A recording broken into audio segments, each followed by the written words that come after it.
We're going to talk a little bit more about using the Reynolds transport theorem to solve various problems in fluid mechanics. So if we remember a little bit about what we did last time, you'll remember that this is the general form of the Reynolds transport theorem when you have some sort of explicit variable beta. So beta could be many different things, and whatever you equate beta to be generally changes the form of the Reynolds transport theorem. So before we used beta equals m for mass and beta equals mv for momentum. When beta takes the form of mass, you get what we called before, or what is sometimes called the continuity equation, because it deals with mass conservation. So here you just see beta equals m, and then you have dm dt, which is typically 0 in our steady state problems. Over here, where you have beta equals mv, you have what we were using last time, the linear momentum transport equation. And the difference here is that on the right-hand side over here, beta over m is just m over m, which is 1, so you don't see anything out here in front of the rho. But over here on the right, you see these velocities out in front of rho. So the biggest difference between the left-hand side and the right-hand side is that the momentum equation is a vector equation. We talked a little bit about the implications of that last time. And the left-hand side is a scalar equation, because this velocity over here, there really should be a bar over this normal vector, so you remember that it is a vector. Okay, I have it right over here. Since you have this dot product here in the control surface integral, this becomes a scalar, and so this term is a scalar, this term is a scalar, and this term is a scalar. Okay, so why is that significant? Well, let's take a look at this problem. So this problem is good for a number of things. It's a small step up in difficulty from the one we did last time, and it really teaches you a lot about the geometry of these fluid mechanics problems. So if you want to be a good engineer, you really need to learn as much as possible from every question, even the simplest questions, and ask yourself about things afterwards. Hold on a sec. I think this isn't in bounds. Yeah, there we go. Sorry about that. Hopefully you can see it now. I'll try to avoid, I'm going to put a line over here just so I make sure I don't go over the cutoff line. I know that happens occasionally. Okay, so like I was saying before, you have a lot of interesting attributes to this problem. The first is, if you remember from last time, our problem solving method, the first thing to do is get our control volume and the control surfaces, make some assumptions, and then use either identify forces,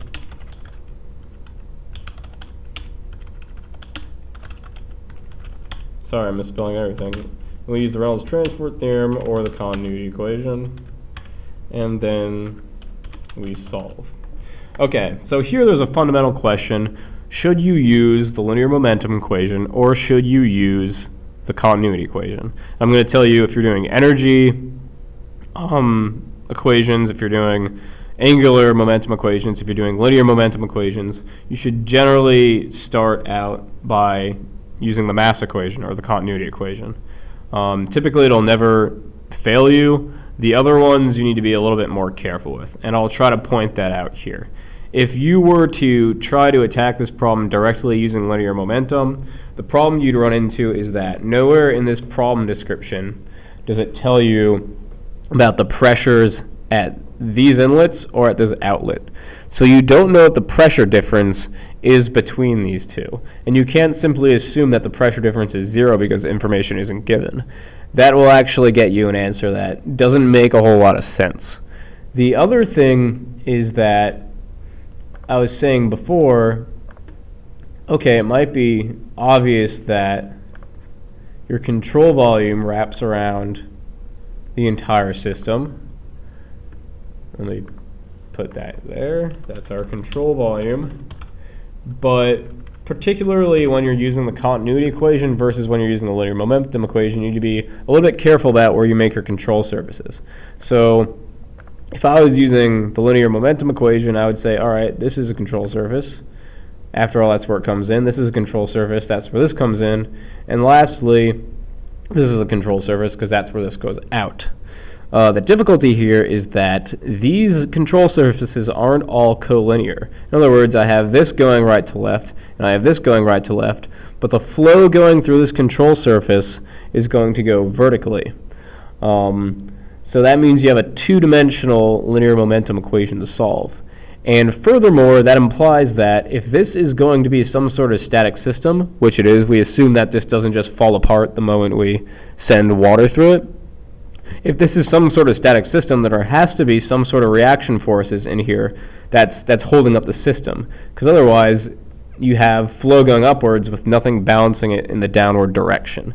So that means you actually have three things you don't know if you're going to try a linear momentum. You don't know the pressure on the left, you don't know the pressure on the right, and you don't know what internal forces are keeping the system together.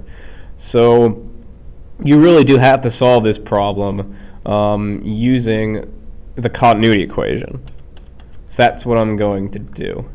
And the reason why the continuity equation is great is because, like I said before, it isn't a vector equation. So even though you might say our control surfaces are here, you don't have to worry about the directions of the velocity, because after you've done this dot product over here, you're simply going to have the magnitude of the velocity. Okay? If it isn't totally clear, hopefully it'll be a little bit more clear once we've solved the problem. So I'm just going to move this up, and we'll get started. So what we've done so far, I'm trying to make it a little bit more obvious that we're going through this list, is identify the control volume. We identified the control surfaces. All right, now what about our assumptions? Well, thankfully, they already told us our assumptions in the problem. For steady, incompressible flow. Let me remind you what that means. So steady means that time derivatives go to 0. We saw that last time as well. And incompressible means that rho is constant, or density is constant. What that means is a few things. It means that we could pull density out of the integral because it's constant. And this time derivative is going to go to 0. In the case of the continuity equation, it also tells us another thing. The mass that comes in must be equal to the mass that goes out, or mass is conserved per unit time. What that means is that dm dt must also be 0. Okay, so that actually simplifies most of the problem. It's practically already solved as is, since everything's canceled out. Okay. And the other thing I need to do is I need to identify our control surfaces. So let's call this 1, let's call this 2, and let's call this 3. Okay, cool. So then we only need to worry about this integral over here. And if you remember from last time, you're going to have one of these terms for every control surface that you have. So this integral is actually going to expand into 3 different terms. And you see that you get this. Just like we had last time, you have an integral over each of the control surfaces, and we could pull density out of each of these. And we also need to worry about these dot products once again. If you've been doing some of your fluid mechanics problems, you've probably noticed sort of a pattern is that, okay, when you have an inlet, you're going to have the normal vectors pointing out from the surface, like this. That's a normal vector. That's a normal vector. And they're going to be opposed to the direction of the flow. So the flow is going in this way, and the flow is going in this way. They're in opposite directions, so you're going to get a dot product of -1, because the angle between them is 180 degrees, and cosine 180 degrees is -1. As it follows, you also have the normal vector for this surface going to the right, and you have the flow direction of the fluid going to the right. So in the outlets, you generally get a positive term. As it turns out, you get, give me 1 second, something that looks like this. Okay, and then since we have a 0 on the left-hand side, we could simply cross out these densities, and then we're just left with this. Cool. Okay, so we know from the problem statement what our U1 is. We're calling it V1 here. And we know what our U2 is. We're trying to get V3. The only thing we need left is the areas, which aren't going to be too difficult to solve because we are given the diameters at each of these locations. So technically at this point we've already solved the problem. So I'm just going to talk about a little bit about the extra things you could gain from solving a problem like this. The first one is that you need to be careful about what's going on over here in this left-hand region over here. You have an inlet stream joining another inlet stream. So you need to be careful about what these areas are actually going to be. If you look at the picture from the side, it's actually going to look something like this. Now, why is something like this important? Okay, well, a lot of you are probably just going to say, all right, well, I'm going to take whatever the first diameter is and use pi d squared over 4, and then pi d2 squared over 4, and then call it a day. But unfortunately, that isn't the area around here. They're actually what are called annuluses, which are sort of like rings. So this A1 here is fine. You could just use pi d1 squared over 4, but for this area 2, you need to actually do pi d2 squared over 4 minus pi d1 squared over 4. So that will look like this. The rest of it's straightforward. This area is just going to be pi d2 squared over 4, and I already mentioned what the area for the first one's going to be. Okay, so this problem is essentially solved. You could do the unit conversions as well. You need to be a little bit careful because these diameters are given in inches and the velocities of the fluid are given in meters per second, but you could figure it out. You're smart enough to get that. So what else is interesting to note here? Okay, so you have flows coming in, and then we're asked to find the flows later, but there's this thing in the middle called the mixing region. Okay, so why do we try as hard as possible to avoid the mixing region when we're doing our balances? Well, it's because the mixing region is not very well behaved. And this is going to be something you need to start thinking about when you're solving these sort of problems, is that what we're looking at is a cross-section of the real geometry of the system. So this real system is actually cylindrical, and we're looking at it from the side. Okay, and we need to be careful about that because of this integral here, which you might be taking for granted always comes out to be, well, rho VAV or something like that if it's linear momentum, and then rho VA if it's simply the continuity equation.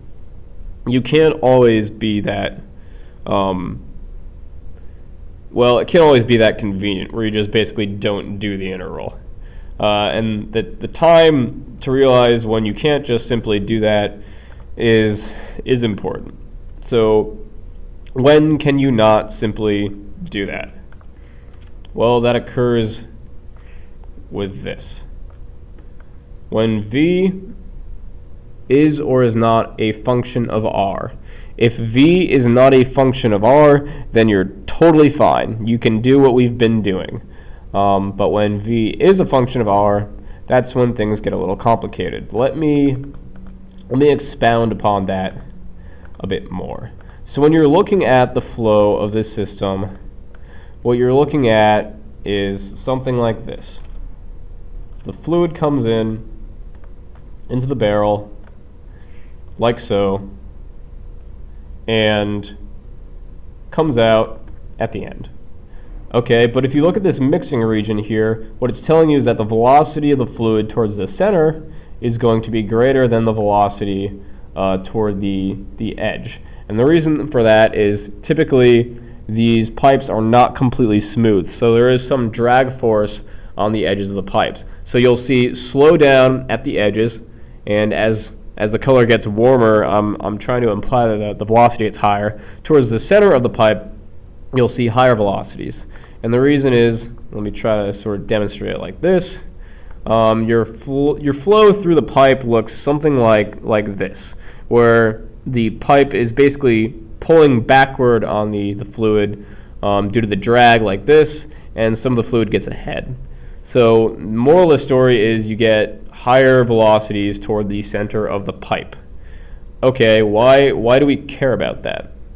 We care about that because you need to think about what our dA really is. So if we're working in a cylindrical coordinate system, what is our dA? Well, if you remember that nightmare of Calc 3 or that nightmare of Calc 2, you have something that's called polar coordinates. So your dA is approximately r dr d theta.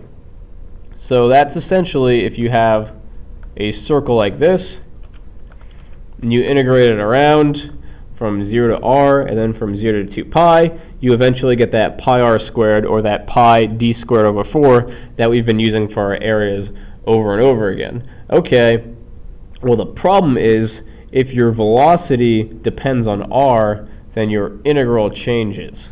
So your integral is going to look really like this, and we've been oversimplifying it, but if your velocity over here is some function of r, then you can no longer pull it out like we've been doing.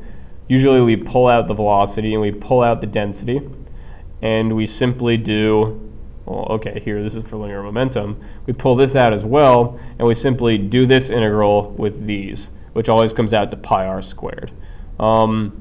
Let me try to make it a little bit more obvious with a different problem. So let's take a look at this.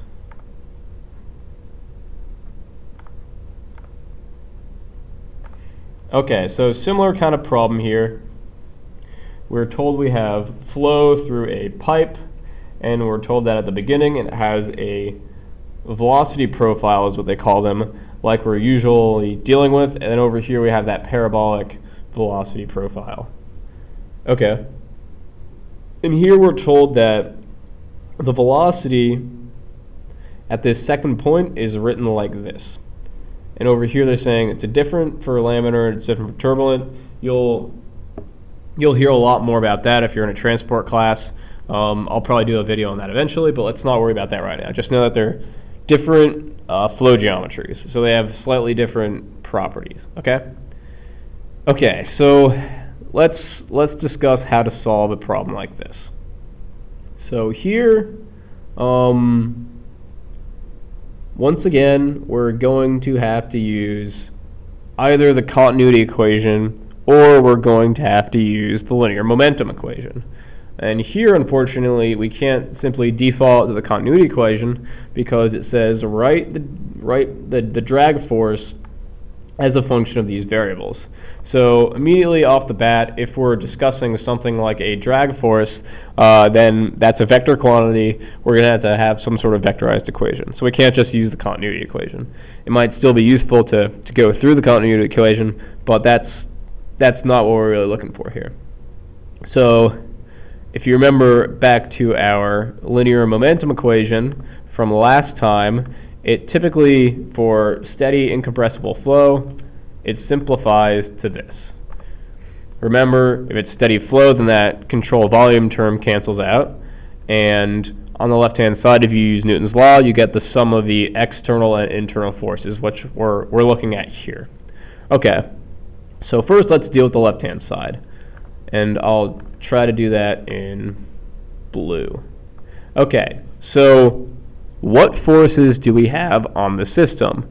Okay, so it's what we were talking about before, but wasn't actually given in the previous problem. We have some sort of pressure on the left and some sort of pressure on the right.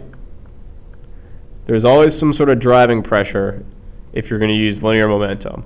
And they're calling that P1 and P2. So we're going to need to include P1, and we're going to need to include P2. They're nice to us, and they're told us that there is a drag force, and they even told us the direction. It's going to be opposing the velocity of the fluid. So our forces on the left must reflect this. There must be a pressure on both sides, and there has to be a drag force. Okay, that's not so bad. That's simply going to be this. Remember, pressures aren't the same as forces. You always need to have an area accompanying them. Here, the area at the inlet is going to be the same as the area at the outlet. So you don't have to worry about that so much. If you really wanted to make it a function of r, then you're just going to call this area pi r squared. But I was lazy and I didn't do that.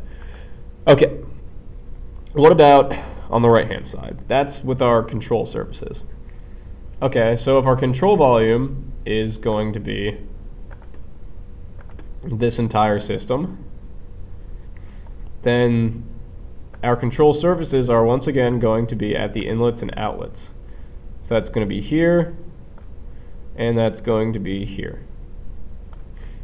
Technically, you could extend this to here, but it's not going to matter. Okay. And they've already labeled that 1 and 2 for us. So we're going to need 2 integrals, one corresponding to each of those control surfaces. Okay, that's going to look like this.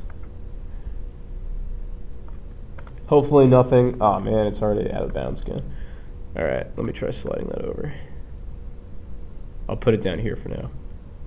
Or we could do this. Hopefully that doesn't bother you too much. I'm sort of limited on space. Okay, so hopefully there's nothing too surprising about this. We're just using the linear momentum equation as before. These should be vectors. And we have to worry about this and this.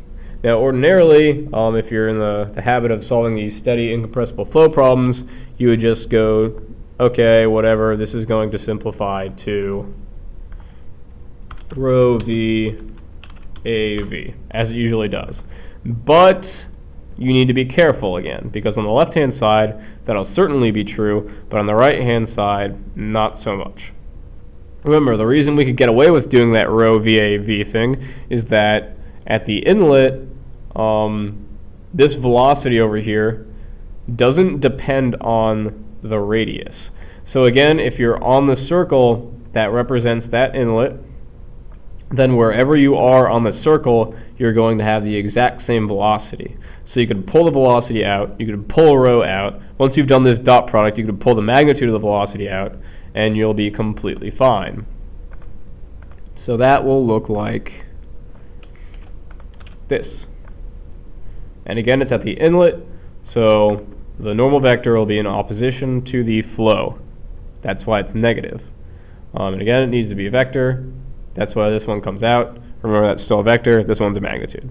Okay, what about over here? Okay, so over here is what I was talking about before. Your velocity profile is parabolic, but really in three-dimensional space. Again, it looks like that cone we were looking at. Well, not cone, but that bowl we were looking at before. That's where you need to worry about your velocity being a function of r. So at this point, you would have to take whatever is here given to you, that's terrible, and substitute it in here. And remember, this is already after I've done the dot product. So technically this should be vector v times v, but I hope you understand it. It could be, it's going to be essentially the same thing. Just remember that this should be vector v times v. I got lazy and I said it was v squared. But just realize that you'd have to take this expression, sub it in, and then you're going to have integration with r. So I'm not actually going to do that calculus, but I assume you know basically how to integrate. It gets a little bit messy, but it's not too bad. It's just a lot of work. I'm just trying to point out that you need to pay attention to the geometry of the system. And I'm going to do one more example to try and drive that home. Okay, so let's look at this as our last problem. It looks pretty similar to the last problem, doesn't it? Well, the previous problem. But it's not. So again, we're working on the assumptions that we have steady incompressible flow, but this time we're working on parallel plates. So let me just go through our system so far. We're going to call this our control volume. We're going to call these our control surfaces.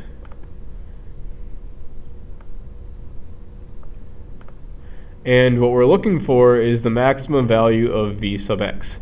Notice that we aren't told anything about pressures, so we're probably not using the linear momentum equations. We're probably just going to be using the continuity equation. So I'm going to start by throwing that down.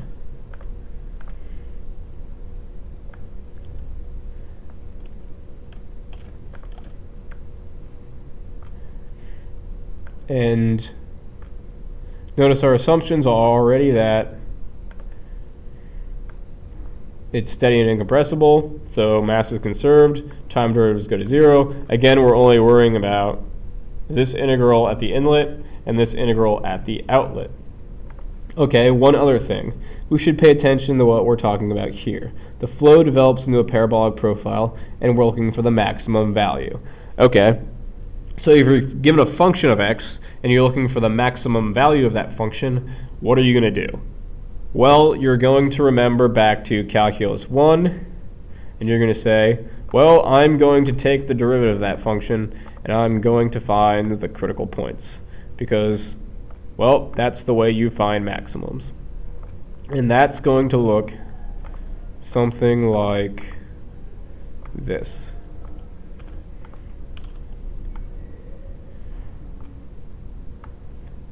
Try to make that smaller. That looks kind of bad. The aspect ratio is kind of crappy, but you guys get it. So here, I just multiplied this AZ through, so you get AZ Z naught minus AZ squared. And you want to take the Z derivative of that, and you're going to get this.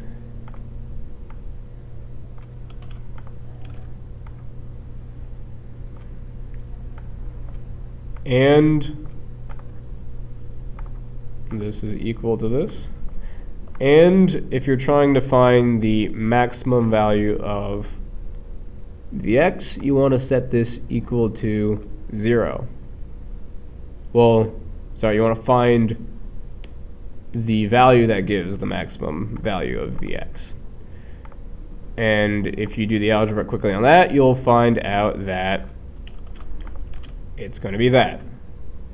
Now, really, there isn't too much surprising about this. If you look at this parabolic curve, you know that the maximum is going to occur at the vertex. And if you're looking at this picture over here, you can tell that the vertex is going to be at z naught over 2. So I did the calculus, but you could also just kind of glance at it and know that the maximum will be at z naught over 2.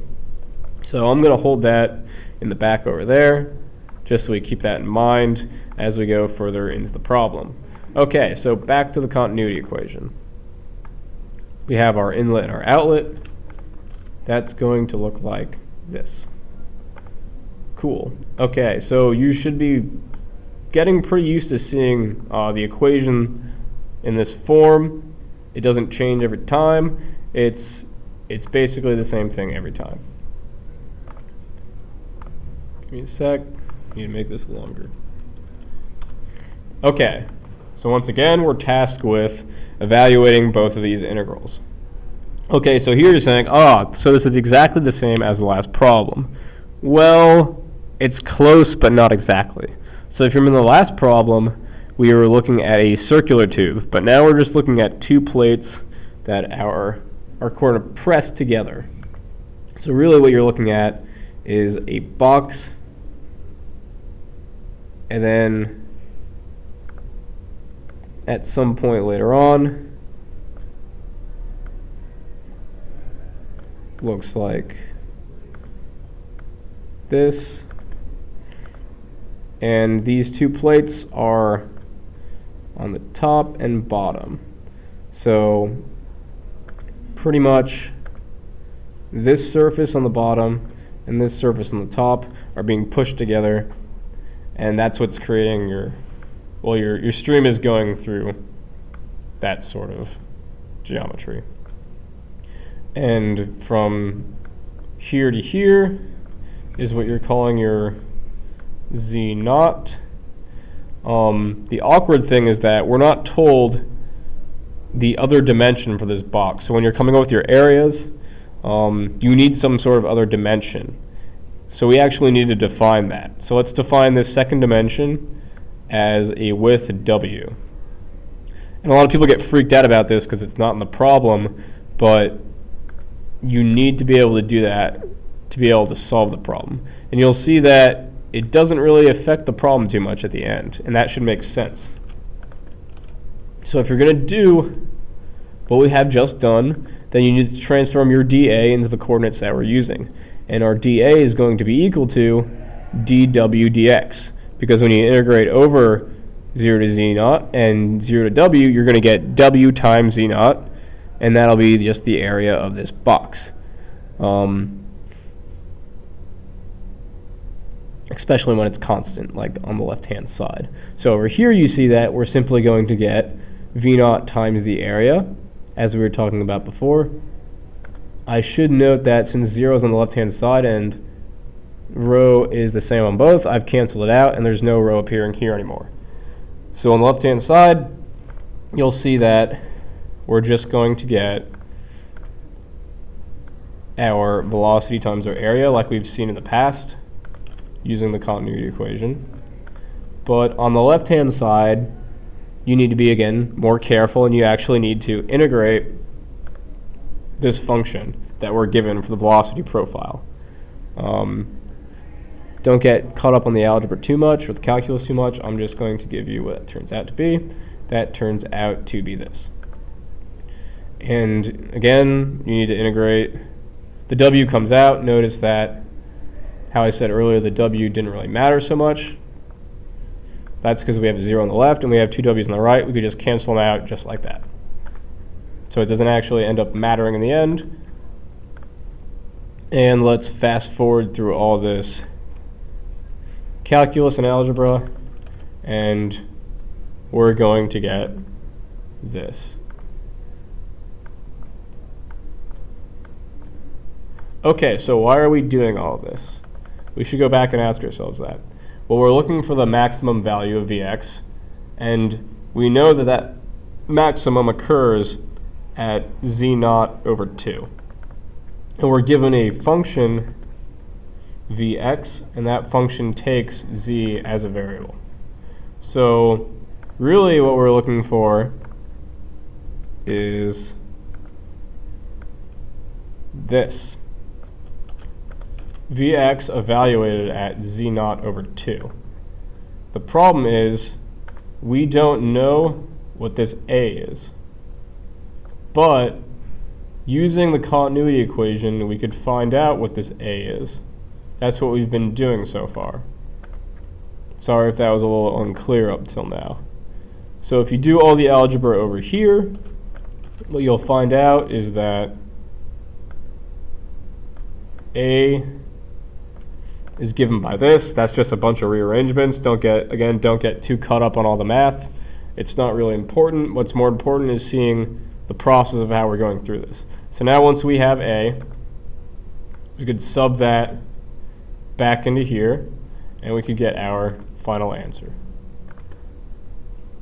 And that's going to look like this.